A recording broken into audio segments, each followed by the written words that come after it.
Hello students, कैसे हैं आप सभी। आई होप आप सभी अच्छे होंगे। मैं आयशा आप सभी का स्वागत करती हूं आपके अपने यूट्यूब चैनल एएमएस क्लासेस पर, जहां पर हम पढ़ते हैं ग्रेजुएशन के लिए केमिस्ट्री। एंड आज की जो हमारी क्लास है वो है बीएससी फर्स्ट सेमेस्टर केमिस्ट्री की क्लास, जिसमें हमारी बुक चल रही थी फंडामेंटल ऑफ केमिस्ट्री। इसकी हमारी फर्स्ट यूनिट हो चुकी है कंप्लीट। ठीक, फर्स्ट यूनिट में हमने जितने भी अभी तक टॉपिक किए हैं वो सारे ही इम्पोर्टेंट हैं, सभी को वो अच्छे से तैयार करने हैं एग्जाम के लिए आपके। ठीक, उसमें आपका एक छोटा सा टॉपिक बचता है सोल्यूशन एनर्जी, वो इतना इम्पोर्टेंट नहीं है, उसका मैं आपको थोड़ा सा बता देती हूँ वो क्या होता है। जैसे अभी हमने लैटिस एनर्जी पढ़ी थी लास्ट टॉपिक में अपने लास्ट लेक्चर में, तो उसमें क्या था, लैटिस एनर्जी जब गैसेस कैटायन क्या करता है, रिएक्शन करता है। ठीक, गैसेस कैटायन या गैसेस एनायन रिएक्शन करते हैं। ठीक, क्या बनाते हैं वो, सॉलिड NaCl बनाते हैं। तब उस कंडीशन में जो एनर्जी निकलती है उसे हम क्या बोल देते हैं, लैटिस एनर्जी। ठीक, ये बताया था लैटिस एनर्जी के बारे में। सोल्वेशन एनर्जी का क्या मतलब है, इसके नाम में ही इसका मीनिंग छुपा हुआ है। कैसे, देखिए, सोल्वेशन एनर्जी जब गैसेस कैटायन या गैसेस एनायन, कोई सभी ले लो आप, क्या गैसेस कैटायन ले लो या गैसेस एनायन, ठीक, कोई सा भी आयन ले लो आप, उसकी रिएक्शन जब आप किसी सोलवेंट के साथ कराओगे तब ये जो प्रोसेस हुआ इसे तो बोलते हैं सोल्वेशन, और इस प्रोसेस में जो एनर्जी आपकी निकलेगी उसे बोलते हैं क्या, सोल्वेशन एनर्जी। ठीक, इसी तरीके से अगर आपका सोलवेंट हो वाटर H2O, ठीक, तो अब जो प्रोसेस होगा इसे बोल देते हैं हाइड्रेशन। जब गैसेस कैटायन किसी सोलवेंट और किसके साथ, H2O के साथ रिएक्शन करता है तब उसके प्रोसेस को बोल देते हैं हम हाइड्रेशन, और इस प्रोसेस में जो एनर्जी निकलेगी उसे हम क्या बोल देते हैं, हाइड्रेशन एनर्जी। ठीक, तो ये था आपका सोल्वेशन के बारे में।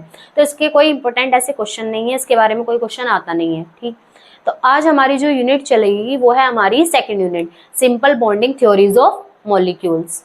Simple bonding theories of molecules. ठीक, मैंने ये आपको सिलेबस में बता दी थी यूनिट्स के बारे में, जिन बच्चों ने सिलेबस वाली वीडियो नहीं देखी वो एक बार देख लेना। ठीक है, तो आपकी जो है यूनिट है simple bonding theories of molecule, second unit.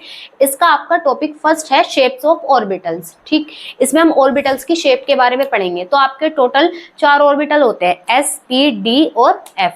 ठीक, अब इनमें आपको ये देखना है कि इनकी शेप कैसी होगी। अब देखिए, उसके लिए समझने के लिए पहले आप समझोगे क्वांटम नंबर्स के बारे में। क्वांटम नंबर्स क्या होती है, इसका डिटेल टॉपिक आपका फोर्थ सेमेस्टर में आता है। ठीक, क्वांटम नंबर को निकालने का तरीका, सारी चीजें वो आपकी फोर्थ सेमेस्टर में है। इसमें फिलहाल मैं आपको बेसिक बता देती हूँ क्योंकि ये आपका इससे कनेक्ट करता है शेप ऑफ ऑर्बिटल से। ठीक, वो क्वांटम नंबर पे डिपेंड करती है। अब देखिए कैसे, आपका जो इलेक्ट्रॉन था, बहुत सारे साइंटिस्ट ने इलेक्ट्रॉन को लेकर अपने बहुत सारे मॉडल्स दिए थे। ठीक, तो उसमें एक साइंटिस्ट थे बोहर, उन्होंने क्या कहा कि इलेक्ट्रॉन पार्टिकल होता है, पार्टिकल है, और वो क्या करता है, एक सर्कुलर पाथ में, गोलाकार पथ में क्या करता है, घूमता रहता है। ठीक, ये चीज बता दी आपके बोहर साइंटिस्ट ने। अब इसके बाद आपके 2 साइंटिस्ट आए, हेजनबर्ग और डी ब्रोगली। उन्होंने क्या कहा कि इलेक्ट्रॉन पार्टिकल तो है लेकिन उसमें वेव नेचर भी पाई जाती है। अब जो भी पार्टिकल मान रहे थे इलेक्ट्रॉन को, वो सारी थ्योरी क्या हो गई आपकी, रद्द हो गई, क्योंकि अब इलेक्ट्रॉन क्या है, वेव है। अब वेव को आप ये नहीं कह सकते कि वो एग्जैक्ट पोजीशन में इस तरीके से घूम रही है। ठीक, तो अब इलेक्ट्रॉन क्या हो गया, वेव हो गया। वेव को हम ऐसे नहीं बता सकते। अब क्या हुआ, इसके लिए इन दोनों साइंटिस्ट ने मॉडल दिया, वेव मैकेनिकल मॉडल बोल लो या फिर उसको बोलते हैं क्वांटम मैकेनिकल मॉडल, एक ही बात है। ठीक, अब ये मॉडल दिया गया किसके लिए, जब इलेक्ट्रॉन वेव है। अब इलेक्ट्रॉन जब वेव है तो हम ये नहीं कह सकते कि एग्जैक्ट पोजीशन उसकी ये है, तो ऐसा कहा जाता है कि इलेक्ट्रॉन की एग्जैक्ट पोजीशन तो हम नहीं बता सकते, लेकिन हम क्या कह सकते हैं कि इलेक्ट्रॉन के पाए जाने की संभावना यहाँ ज्यादा होगी। तो 3D क्षेत्र, वह 3D dimension space, 3D dimension space जहां पर इलेक्ट्रॉन के पाए जाने की संभावना क्या हो, ज्यादा हो, उसको हम क्या बोल देते हैं, ऑर्बिटल। ठीक, इतनी बात समझ आ गई। एक टर्म होती है ऑर्बिट। ऑर्बिट और ऑर्बिटल में आपको मैं डिफरेंस बता दूं, ऑर्बिटल होता है आपका एक 3 डायमेंशन स्पेस जहां पर इलेक्ट्रॉन के पाए जाने की संभावना ज्यादा हो, और ऑर्बिट क्या होता है कि एक सर्कुलर पाथ जहां पर इलेक्ट्रॉन क्या करता है, घूमता है। जैसे हमारी जो पृथ्वी है वो सूर्य के चारों ओर घूमती रहती है, या जैसे आपकी ट्रेन होती है, वो ट्रेन क्या करती है, एक ट्रैक पर चलती रहती है। इसी तरीके से अगर इलेक्ट्रॉन पार्टिकल है तो वो क्या करता है, एक सर्कुलर पाथ में घूमता रहेगा, उस पाथ को आप क्या बोल देते हैं, उसका ऑर्बिट। ठीक, ऑर्बिट और ऑर्बिटल क्लियर हो गया सभी को।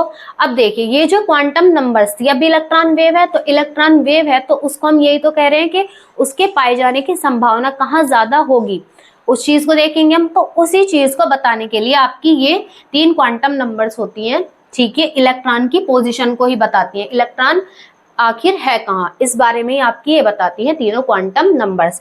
अब जो आपकी होती है first quantum number, principal quantum number, इसको हम एन से, ये जो क्वांटम नंबर होती है इसे एन से रिप्रेजेंट करते हैं। ये क्या बताती है कि नंबर ऑफ शेल के बारे में ये इंफॉर्मेशन देती है कि कितनी नंबर ऑफ शेल होंगी। ऐसा कहा गया है कि पहले क्या होंगी, शेल, शेल के अंदर होंगी सब शेल, और सब शेल के अंदर क्या होगा, ऑर्बिटल, और इस ऑर्बिटल में कहीं इलेक्ट्रॉन के पाए जाने की संभावना होगी। इस तरीके से होता है। तो जो आपकी प्रिंसिपल क्वांटम नंबर होती है वो बताती है नंबर ऑफ शेल के बारे में, और इसकी जो वैल्यू होती है वो n1 से लेकर इनफाइनाइट कुछ भी रख सकते हैं हम। ठीक, तो देखिए अगर n की वैल्यू होती है आपकी 1 तो इसमें आपकी शेल होगी, इसमें जो आपकी शेल होगी वो होगी k। ठीक, अगर n की वैल्यू होगी 2 तो शेल होगी आपकी l, एक शेल होगी। अगर n की वैल्यू है 3 तो उसके लिए शेल होगी आपकी m, और अगर n की वैल्यू है 4 तो इसके लिए शेल होगी आपकी n। ठीक, अब ऐसा हुआ जैसे जैसे शेल बढ़ी, नंबर ऑफ शेल्स बढ़ी, तो क्या हुआ, न्यूक्लियस से दूरी क्या हो गई, बढ़ गई, इलेक्ट्रॉन की न्यूक्लियस से क्या हो गई, दूरी बढ़ गई। ठीक, अब ऊपर से नीचे जाने पर, ऊपर से नीचे ऐसे कह लो आप, जैसे जैसे नंबर ऑफ शेल बढ़ी तो न्यूक्लियस से दूरी बढ़ गई। तो ये बताती है principal quantum number number of shell के बारे में, या बोल लो साइज ऑफ ऑर्बिटल्स के बारे में। ठीक, ये बताती है। अब जो है आपकी सेकंड एजिमुथल क्वांटम नंबर, ये आपकी इंपॉर्टेंट है, ये ही आपकी शेप ऑफ ऑर्बिटल्स के बारे में बताएगी। कैसे, देखिए एजिमुथल क्वांटम नंबर क्या बताती है कि किसी भी शेल में नंबर ऑफ सब शेल, भाई शेल के अंदर सब शेल और सब शेल के अंदर ऑर्बिटल, तो ये बताती है सब शेल के बारे में। कौन, azimuthal quantum number. Subshell के बारे में कैसे, देखो, और क्या बताती है, shape of orbital. Subshell के बारे में कैसे बताएगी, और इसमें एल की वैल्यू आप 0 टू इनफाइनाइट कुछ भी रख सकते हैं एल की वैल्यू। ठीक, अब इसकी पॉसिबल वैल्यू होती है 0 टू n-1। इसको बताऊंगी कैसे निकालेंगे, इसी से हम निकालेंगे कि किसी भी शेल में नंबर ऑफ सब शेल कितनी होंगी, इसी से निकालेंगे। अब एक बात बता दूं आपको, एस सब शेल के लिए आपकी एल की वैल्यू होती है 0, और पी सब शेल के लिए आपकी एल की वैल्यू होती है 1, और डी सब शेल के लिए एल की वैल्यू होती है 3, और एफ सब शेल के लिए एल की वैल्यू होती है 3। अब ये वैल्यू कहाँ से आई, इनके बारे में समझिए। भाई देखो, अगर क्या हुआ, सब शेल में नंबर ऑफ नोड्स होंगे। नंबर ऑफ नोड्स क्या मतलब है कि जहां पर इलेक्ट्रॉन के पाए जाने की संभावना बिल्कुल क्या हो, नहीं हो। ठीक, वो क्या कहलाता है, एरिया आपका नोड्स, क्या कहलाता है, नोड्स। ठीक, जहां पर इलेक्ट्रॉन के पाए जाने की संभावना बहुत कम हो, वो स्थान आपका क्या कहलाता है, नोड्स। ठीक, तो एस सब शेल में आपका क्या होता है कि नंबर ऑफ नोड्स नहीं होते, इसकी जो शेप होती है वो होती है स्फेरिकल। एस सब शेल की आपकी शेप कैसी होती है, स्फेरिकल, क्योंकि इसमें नंबर ऑफ नोड्स नहीं होंगे। भाई एल की वैल्यू 0 कब आएगी, जब नंबर ऑफ नोड्स एक भी ना हो, तो शेप कैसी हो जाएगी आपकी, स्फेरिकल। इस कंडीशन में इलेक्ट्रॉन आपके कैसे होंगे, सब जगह होंगे, पॉसिबिलिटी कहीं भी हो सकती है इलेक्ट्रॉन की। ठीक, गोलाकार इसमें स्पेस में। अगर एल की वैल्यू आ रही है 1 तो इस कंडीशन में क्या होगा, एक नोड होगा, तो पी सब शेल जो होती है आपकी, उसकी शेप हो जाती है कैसी, डंबल आकार की। ठीक, एस सब शेल में एस इसलिए बता रही थी कि जो आपकी एजिमुथल क्वांटम नंबर होती है वो ऑर्बिटल्स की शेप के बारे में बताती है हमें। इसी तरीके से बताएगी कि एल की वैल्यू अगर 0 है तो इस कंडीशन में नंबर ऑफ नोड्स एक भी नहीं होगा, तो जो शेप होगी वो कैसी होगी, स्फेरिकल, कि अब इलेक्ट्रॉन चारों तरफ होंगे। ठीक, गोलाकार एक एरिया में होंगे, ऐसा मान लेंगे। अगर एल की वैल्यू आती है 1 तो इस कंडीशन में क्या होगा, एक नोड होगा, तो आपकी पी की जो शेप होती है वो जाती है डंबल आकार की। एल की वैल्यू होती है 2 तो डी सब शेल जो होगी उसकी, या डी ऑर्बिटल, उसकी शेप कैसी हो जाती है आपकी, डबल डंबल, यानी कि 2 नोड, एक नोड ये हो गया और एक नोड ये हो गया, जहां पर इलेक्ट्रॉन नहीं पाए जाएंगे वो स्थान आपका नोड कहलाएगा। अब एल की वैल्यू 3 एफ सब शेल के लिए होगी, तो इसका मतलब इसकी जो स्ट्रक्चर होगी वो और ज्यादा कॉम्प्लिकेटेड होगी, उसमें 3 नोड्स होंगे, इस तरीके से रहते हैं। ये वाला दिखाई नहीं देता, वो ऐसे रहेगा, हाइपोथेटिकल रहता है ये वाला ऑर्बिटल। ठीक, तो ऐसे होता है इसमें। तो ये क्या बताती है, azimuthal quantum number, shape of orbitals के बारे में। अब ये एक चीज और बताती है कि किसी भी शेल में नंबर ऑफ सब शेल कितनी होंगी, वो कैसे बताएगी। देखो, अगर आपकी n की वैल्यू है 1, n की वैल्यू क्या है 1, तो देखो 0 टू n-1 एल की वैल्यू हम ऐसे निकालेंगे, 0 टू n-1, तो एल की वैल्यू आपकी क्या आएगी, भाई n की वैल्यू 1 रख दो यहाँ पर, 1-1 और 0 क्या आ जाएगी, एल की वैल्यू 0। और 0 किसके लिए आती है, मैंने आपको बताया 0 वैल्यू एल की किसके लिए होती है, एस सब शेल के लिए। तो एक क्या हुआ, इस शेल में जो आपकी फर्स्ट शेल थी उसमें कितनी सब शेल हैं, एक सब शेल, एस सब शेल होगी बस। ठीक, अगर n की वैल्यू आती है, रखो आप 2, n की वैल्यू क्या रखो, दूसरी शेल में अगर हम देखते हैं कि नंबर ऑफ सब शेल कितनी होंगी, तो l is equal to 0 to n-1 से निकालेंगे तो 0 n-1 2 माइनस 1, तो क्या आ जाएगी 0 और 1, क्या गई 0 और 1। 0 किसके लिए होगी, एस सब शेल के लिए l की वैल्यू, और 1 के लिए, 1 किसके लिए होती है, p के लिए। तो आपकी जो दूसरी शेल थी उसमें नंबर ऑफ सब शेल कितनी आई, 2, 2s और 2p। ठीक, इसी तरीके से अगर n की वैल्यू होगी 3 या n तीसरी शेल में आप देखोगे तो उसमें सब शेल कितनी होंगी, l इज इक्वल टू 0 1 और 2। ठीक, 0 1 2 इस तरीके से हो जाएगी। तो कितनी सब शेल दिख रही है आपको, 3। 0 किसके लिए होती है, s के लिए, l की वैल्यू, 1 किसके लिए होगी, p के लिए, और 2 किसके लिए होगी, d के लिए। ठीक, तो 3s, तीसरी शेल है ना, 3s 3p और 3d। तो तीसरी शेल में कितनी सब शेल होंगी आपकी, 3। इस तरीके से हम शेल निकालते हैं, शेल के अंदर क्या निकालेंगे, सब शेल। तो आप एक चीज देख रहे होंगे यहाँ पर, जितनी ज्यादा नंबर ऑफ शेल थी, जितनी नंबर ऑफ शेल होंगी उतनी ही नंबर ऑफ सब शेल होंगी। अगर शेल 1 है तो नंबर ऑफ सब शेल भी कितनी थी, 1। अगर शेल की संख्या 2 है, शेल 2 होंगी तो नंबर ऑफ सब शेल भी आपकी कितनी होंगी, 2, s और p थी यहाँ पर। अब जैसे नंबर ऑफ शेल 3 थी, 3 शेल थी हमारे पास, तो उनमें 3 ही क्या होंगी, subshell. Number of shell is equal to number of subshell. अब ये चीज समझ आ गई कि शेल में सब शेल कितनी होंगी, ये निकाला हमने अज़ीमुथल से, और क्या निकाला, शेप ऑफ ऑर्बिटल्स। ठीक, अब ये जो थी आपकी मैग्नेटिक क्वांटम नंबर, इन दोनों ने क्या बताया, इसने बताया शेल के बारे में, प्रिंसिपल क्वांटम नंबर ने, अज़ीमुथल ने क्या बताया कि शेल में कितनी सब शेल होंगी उसके बारे में, और शेप ऑफ ऑर्बिटल, ऑर्बिटल की शेप कैसी होगी। ठीक, अब ये जो होती है आपकी मैग्नेटिक क्वांटम नंबर, ये असल में ये बताएगी कि सब शेल में कितने ऑर्बिटल्स होंगे। ये जो सब शेल है हमारे पास sp-df, इनमें कितने ऑर्बिटल्स होंगे, ये चीज आपकी कौन बताती है, मैग्नेटिक क्वांटम नंबर। और क्या बताती है, ऑर्बिटल का ओरिएंटेशन कैसा होगा स्पेस में। इसकी वैल्यू कैसे निकालेंगे हम, देखिए जैसे हमारे पास l इज इक्वल टू है 0, l इज इक्वल टू 0 होगा तो l की वैल्यू 0 किसके लिए होती है, s सब शेल के लिए, हमें पता है। अब s सब शेल में कितने ऑर्बिटल्स होंगे वो हम किसके अकॉर्डिंग निकालेंगे, मैग्नेटिक क्वांटम नंबर के अकॉर्डिंग। कैसे भाई, देखो -l2 + l रखेंगे तो क्या होगा, m इज इक्वल टू क्या आ जाएगा, 0 आ जाएगा। भाई l की वैल्यू 0 है तो 0 आ जाएगा। इसका मतलब जो आपकी s सब शेल है उसमें कितने ऑर्बिटल होंगे, केवल 1 ऑर्बिटल। ठीक, अगर l की वैल्यू है 1, l की वैल्यू 1 किसके लिए होती है, p के लिए, p सब शेल के लिए। तो p सब शेल में आपके कितने ऑर्बिटल्स होंगे, -l2 + l रखनी है। ठीक, तो कैसे रखेंगे, -1 और इंटीजर वैल्यू होंगी ये इसकी, इंटीजर वैल्यू रखते हैं हम इसकी भी, -1 0 और क्या आ जाएगी +1, -l2 + l रखोगे तो क्या आ जाएगी वैल्यू, -1 0 और +1। ठीक, ये आ जाएगी। तो इसका मतलब आपके कितने ऑर्बिटल हुए p सब शेल में, 3 ऑर्बिटल, 1 2 3। कितने ऑर्बिटल, 1 2 3। इस तरीके से निकालते हैं। अगर l की वैल्यू है आपकी 2 किसके लिए होती है, d सब शेल के लिए, d सब शेल के लिए 2 हो गई। तो m की वैल्यू कैसे निकालेंगे, -l2 + l, तो क्या हो जाएगी, देखिए यहाँ पर -2 -1 0 +1 और +2।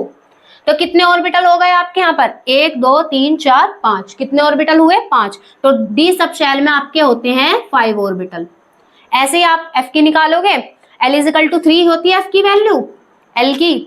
ठीक, f के लिए l की वैल्यू 3 होगी ना, तो f के लिए क्या निकालेंगे, जैसे हम m निकालेंगे फिर तो क्या आ जाएगा, उसमें आपकी आ जाएगी -3 -2 -1 0 +1 +2 +3। इस तरीके से निकालोगे तो कितने ऑर्बिटल हुए, 1 2 3 4 5 6 7।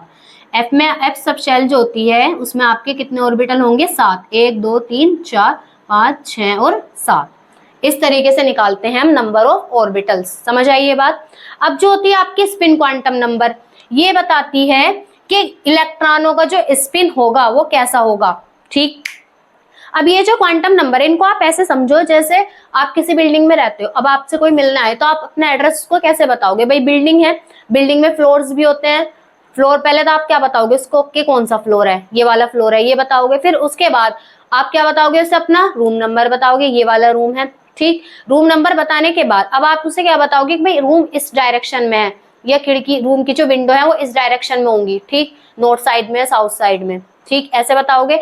फिर रूम बता दिया, अब क्या हुआ, वो आपके रूम पर पहुंच जाएगा। ऐसे तो आप किसी को अपना एड्रेस बता, इसी तरीके से ये जो आपके तीनों क्वांटम नंबर्स हैं ये ऐसे ही इलेक्ट्रॉन का एड्रेस बताती हैं। कैसे? जो प्रिंसिपल क्वांटम नंबर है ये मान लो बता रही है किसके बारे में? फ्लोर के बारे में। जो आपकी एजिमुथल क्वांटम नंबर ये बता रही है रूम के बारे में, ठीक, कि भाई इलेक्ट्रॉन इस रूम में होगा। इसी तरीके से जो आपकी है मैग्नेटिक क्वांटम नंबर ये बता रही है कि रूम में विंडो इस डायरेक्शन में होंगी या उस डायरेक्शन में, इस तरीके से, ठीक। तो ये सारी चीजें आप ये क्या बताती है? इलेक्ट्रॉन की लोकेशन या पोजीशन के बारे में, ये क्वांटम नंबर्स, ठीक है। तो चलिए अगर आपको ये सारी चीजें क्लियर हो गई हैं तो हम इसकी थ्योरी देख लेते हैं, ठीक है। तो देखिए एक बार इसकी थ्योरी।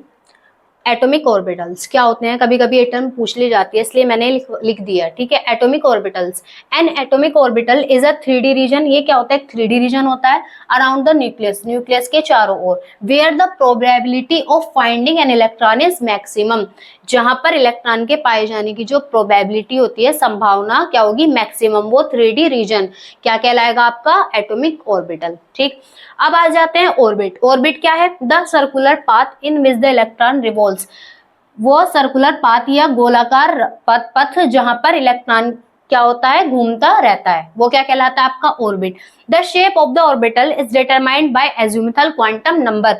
जो आपकी ऑर्बिटल की शेप होती है वो हम किसके थ्रू देखते हैं? एजिमुथल क्वांटम नंबर से निकालते हैं, जिसे हम डिनोट करते हैं, रिप्रेजेंट करते हैं स्मॉल एल से। Well while the position of orbital depends on the magnetic quantum number। और ऑर्बिटल की जो पोजीशन होगी वो हम किससे निकालते हैं? मैग्नेटिक क्वांटम नंबर से, ठीक। अब आ जाते हैं एस ऑर्बिटल्स के बारे में। क्या कहा गया है? एस ऑर्बिटल, पहला ऑर्बिटल हमारा एस होगा, फिर पी, फिर डी और फिर एफ। इस तरीके से हम इनकी शेप्स पढ़ेंगे। अब जो आपका है एस ऑर्बिटल्स, इसमें एल की वैल्यू क्या होती है? 0 बताया था, अभी समझाया मैंने आपको सारा। एल की वैल्यू 0 होगी। This orbitals are spherical. ये ऑर्बिटल कैसे होंगे? Spherical, symmetrical about the nucleus. और न्यूक्लियस के चारों ओर कैसे होंगे? सिमेट्रिकल, ठीक। The probability of finding the electron is 0।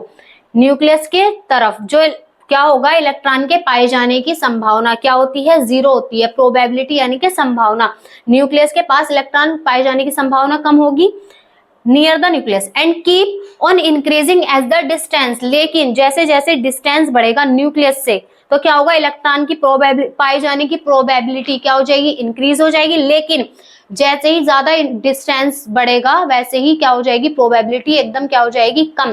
भाई कुछ डिस्टेंस तक तो क्या होगा? भाई न्यूक्लियस के पास तो पाए नहीं जाएंगे इलेक्ट्रॉन, लेकिन जैसे जैसे जैसे भाई ये स्फेरिकल था, एस ऑर्बिटल की शेप कैसी है? स्फेरिकल है। तो इसमें क्या होगा? इलेक्ट्रॉन इस तरीके से रहेंगे आपके फैले हुए, तो न्यूक्लियस के पास तो इलेक्ट्रॉन की संभावना क्या होगी? कम होगी पाए जाने की, इस तरीके से जब वो फैल रहे हैं।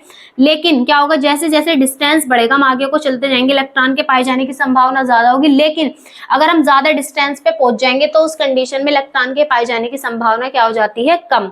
तो ज्यादा डिस्टेंस पे इलेक्ट्रॉन के पाए जाने की संभावना हो जाएगी कम। तो यहाँ पर क्या कहा गया है? And keep on increasing as the distance from the nucleus increases. जैसे जैसे न्यूक्लियस से डिस्टेंस बढ़ेगा क्या होगा? Become maximum. प्रोबेबिलिटी जो होगी इलेक्ट्रॉन की वो मैक्सिमम हो जाएगी, एंड देयर आफ्टर डिक्रीज। लेकिन उसके बाद क्या हो जाएगी? डिक्रीज होना स्टार्ट हो जाएगी। ज्यादा डिस्टेंस पे क्या हो जाएगी? प्रोबेबिलिटी इलेक्ट्रॉन की कम हो जाएगी।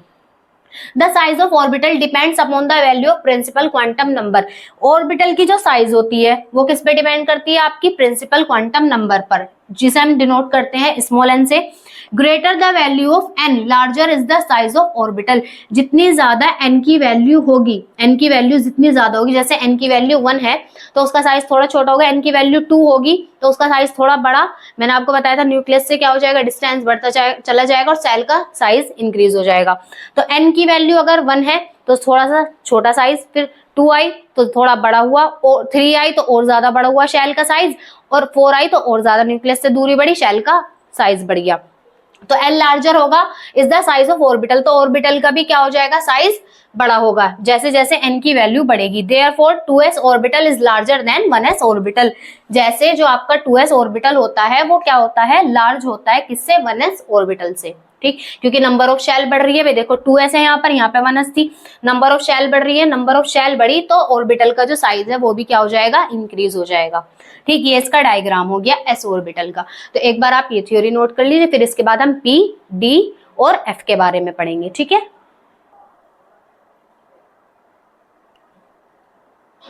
तो देखिए पी ऑर्बिटल के बारे में। पी ऑर्बिटल एल की वैल्यू क्या होगी 1, बताया था मैंने। The probability of finding the p electron is maximum in 2 loops on the opposite side of the nucleus. मैंने क्या बताया था, जो p ऑर्बिटल होते हैं उनकी शेप कैसी हो, डंबल आकार की। अब डंबल शेप p की एल की वैल्यू क्या है 1 वैल्यू मैंने बताया था कब आएगी, जब नोड क्या होंगे, एक नोड प्रेजेंट होगा, इसलिए इसकी शेप कैसी होती है डंबल शेप की। तो अब इस कंडीशन में भाई देखो, ये नोड मान लो या न्यूक्लियस मान लो, न्यूक्लियस से इलेक्ट्रॉन के पाए जाने की संभावना, एक पोल लूप इधर की तरफ है, एक लूप इधर की तरफ है, इन्हें लूप बोल देते हैं हम। तो क्या होगा, इधर भी पाए जा सकते हैं इलेक्ट्रॉन और इधर भी इलेक्ट्रॉन के पाए जाने की संभावना होगी। तो दोनों लूप्स के न्यूक्लियस से क्या होगा, देखो p electron is maximum in 2 loops on the opposite side of the nucleus. Nucleus के अपोजिट दोनों लूप्स के में क्या हो सकती है, इलेक्ट्रॉन के पाए जाने की संभावना हो सकती है। अब देखिए आगे, the shape of p orbitals A dumbbell. p orbital की शेप कैसी होती है, डंबल आकार की। फॉर p ऑर्बिटल के लिए l इज इक्वल टू होता है क्या 1, hence m is equal to, m की वैल्यू क्या आती है -1, 0 और +1। ठीक, ये आती है m की value. 10 p orbital have 3 different orientation. इन तीनों ऑर्बिटल्स के लिए क्या होगी, डिफरेंट, इनकी जो स्पेस में ओरिएंटेशन होगा वो कैसा होगा, डिफरेंट। भाई देखो m मैंने बताया था मैग्नेटिक क्वांटम नंबर, ये बताती है कि ऑर्बिटल का ओरिएंटेशन स्पेस में किस तरीके से होगा, इसके बारे में m बताती है। इसमें 3 ऑर्बिटल हैं आपके, 1 2 3 बताया था। m की वैल्यू कितनी आई है भाई देखो, m इसमें m की वैल्यू हमने p ऑर्बिटल के लिए निकाली थी, तो कितने ऑर्बिटल आए थे p उसमें सब शेल में आपके 3 ऑर्बिटल। तो ये जो तीनों ऑर्बिटल हैं, ये 3 ऑर्बिटल्स, इसमें 3 ऑर्बिटल्स होंगे। अब ये तीनों ऑर्बिटल्स स्पेस में किस तरीके से ओरिएंटेड हैं, इस चीज को आपकी मैग्नेटिक क्वांटम नंबर बताती है। कैसे, अगर ये स्पेस में इस तरीके से ओवरलैप करें तो x, ये वाली x क्या, ये वाली एक्सिस आपकी क्या होती है x, ठीक, और ये वाली एक्सिस y और ये वाली एक्सिस z। तो अगर ये स्पेस में इस तरीके से ओवरलैप करता है तो ये ऑर्बिटल आपका px ऑर्बिटल होगा। और अगर ऑर्बिटल आपका y एक्सिस पर क्या करता है, ओवरलैप करता है, तो इस तरीके से यहाँ पर इलेक्ट्रॉन के पाए जाने की संभावना इस तरीके से हो जाएगी, इधर और इधर। और अगर ऑर्बिटल आपका z एक्सिस पर क्या करता है, ओवरलैप, ये ओवरलैपिंग के आधार पर ये इनको बांट दिया गया ऑर्बिटल्स को, px, py और pz। तो अब क्या होगा, जैसे x एक्सिस पर उसने ओवरलैपिंग करी है तो इलेक्ट्रॉन के पाए जाने की संभावना इधर होगी और इधर होगी, ठीक। अगर y पर करता है तो ऊपर इधर होगी और इधर ज्यादा होगी इलेक्ट्रॉन के पाए जाने की संभावना। अगर वो ओवरलैप कर रहा है z एक्सिस पर तो क्या होगा, इधर होगी संभावना और इधर होगी इलेक्ट्रॉन के पाए जाने की संभावना। तो ये थी शेप ऑफ p ऑर्बिटल। अब आ जाते हैं d ऑर्बिटल्स में। d ऑर्बिटल्स में l की वैल्यू क्या होती है 2। तो for d orbitals l is equal to 2 hence, और m की वैल्यू क्या आती है -2, -1, 0, +1, +2।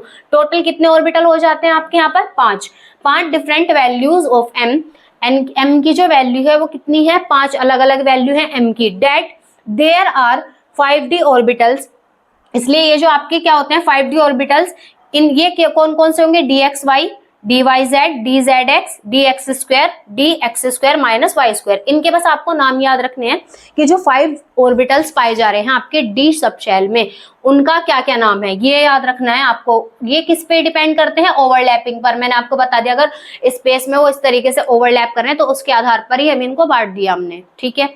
तो ये आप आगे पढ़ोगे ओवरलैपिंग का। अब इसके बाद they have relatively complex geometry. इसकी ज्योमेट्री कैसी होती है, रिलेटिवली कॉम्प्लेक्स होती है। भाई देखो इसमें यही तो हो रहा है कि अगर डी का ऑर्बिटल एक्स और वाई एक्सिस पर ओवरलैपिंग कर रहा है तो इलेक्ट्रॉन के पाए जाने की संभावना उधर होगी। अगर इलेक्ट्रॉन के पाए जाने की संभावना वाई एक्सिस और जेड एक्सिस की तरह, तो उसने इस तरीके से ओवरलैप कर लिया, तो ये ओवरलैपिंग के आधार पर हमने इनको डिवाइड किया है। तो इसकी जो ज्योमेट्री होती है वो बहुत कॉम्प्लेक्स टाइप की होती है और इसकी शेप डी ऑर्बिटल की कैसी होती है, डबल शेप, ठीक। तो एक बार आप ये सारी थ्योरी नोट कर लीजिए, फिर इसके बाद हम अपना एफ ऑर्बिटल के बारे में पढ़ेंगे, ठीक। एफ ऑर्बिटल के बारे में, एफ ऑर्बिटल, इसके लिए एल की वैल्यू क्या होती है 3। फॉर एफ ऑर्बिटल्स एल की वैल्यू हो गई 3, तो इसके मतलब क्या हुआ, इसमें नंबर ऑफ नोड्स कितने होंगे 3। तो नंबर ऑफ नोड्स 3 हुए, 3 जगह ऐसी हुई जहां पर इलेक्ट्रॉन नहीं पाए जाएंगे। तो अब इलेक्ट्रॉन कहाँ कहाँ पाए जाएंगे, प्रोबेबिलिटी इलेक्ट्रॉन की कहाँ होगी ज्यादा, तो वही चीज देख रहे हैं हम। For f orbitals l is equal to 3 है, इसके लिए एम की वैल्यू क्या हो जाती है -3, -2, -1, 0, +1, +2, +3। Total number of orbitals f subshell में कितने थे 7, ठीक। 10 देयर आर 7f ऑर्बिटल्स, इसलिए इसमें क्या होंगे 7 ऑर्बिटल होंगे f सब शेल में। They have relatively complex geometry, इसकी ज्योमेट्री बहुत ज्यादा क्या होती है, कॉम्प्लिकेटेड। भाई देखो यहाँ पर अब नंबर ऑफ नोड्स कितने हुए, देखो एक नोड ये हुआ, एक ये हुआ और एक नोड यहाँ पर हमने मान लिया हाइपोथेटिकल एक ऑर्बिटल इस तरीके से ओवरलैप कर रहा है इसका, ठीक। तो एक नोड ये यहाँ पर हुआ, तो इलेक्ट्रॉन के पाए जाने की संभावना यहाँ भी है, यहाँ पर भी है और इधर भी ऐसे भी होगी, तो इसकी स्ट्रक्चर थोड़ी कॉम्प्लिकेटेड हो जाती है, ठीक। तो ये था एफ ऑर्बिटल के बारे में, तो एक बार आप इसका स्क्रीनशॉट ले लीजिए। तो देखिए यहाँ पर हमारा जो टॉपिक था शेप ऑफ एटॉमिक ऑर्बिटल्स, ये हो जाता है कंप्लीट। तो आज की क्लास में हमने क्या क्या चीजें डिस्कस की हैं, ऑर्बिटल के बारे में, ऑर्बिटल क्या होता है, ऑर्बिट क्या होता है, उनके बारे में डिफरेंस समझा, शेप ऑफ एटॉमिक ऑर्बिटल्स के बारे में समझा, वो किसके अकॉर्डिंग किसके आधार पर देखते हैं, azimuthal quantum numbers, quantum numbers के बारे में मैंने आपको थोड़ा सा डिस्कस कर दिया है। बाकी 4th सेमेस्टर में आप पूरा इसका डिटेल एक्सप्लेनेशन पढ़ेंगे, ठीक। क्वांटम नंबर्स क्या होती है, उनको कैसे निकालते हैं, सारी चीजें, उस पर क्वेश्चंस भी आते हैं आपके, ठीक है। तो नेक्स्ट वीडियो में हम अपना नेक्स्ट टॉपिक डिस्कस करेंगे, ऑफ बॉय प्रिंसिपल। ये जो शेप ऑफ एटॉमिक ऑर्बिटल्स था, ये इसके बारे में ज्यादा कोई इंपॉर्टेंट आता नहीं है, बस थोड़ा सा हमें इन्फॉर्मेशन होनी चाहिए कि क्या होते हैं, ठीक। इसलिए मैंने आपको ये थोड़ा सा करा दिया। फिर हम नेक्स्ट टॉपिक अपना इंपॉर्टेंट पढ़ने वाले हैं, ऑफ बॉय प्रिंसिपल। जिन बच्चों को नोट्स चाहिए तो एक बार मुझे कमेंट करके बता देना, मैं आपको बता दूंगी कि कहाँ पर मिलेंगे, कैसे मिलेंगे। बाकी वैसे तो मैं क्लासेस में करा ही रही हूँ, आपको लिखवाई रही हूँ थ्योरी, आप क्लासेस से भी लिख सकते हो, ठीक है। तो वीडियो आपको अच्छी लगी तो वीडियो को लाइक करें, कमेंट करें एंड शेयर करें अपने फ्रेंड के साथ। मिलते हैं नेक्स्ट वीडियो में। Thanks for watching.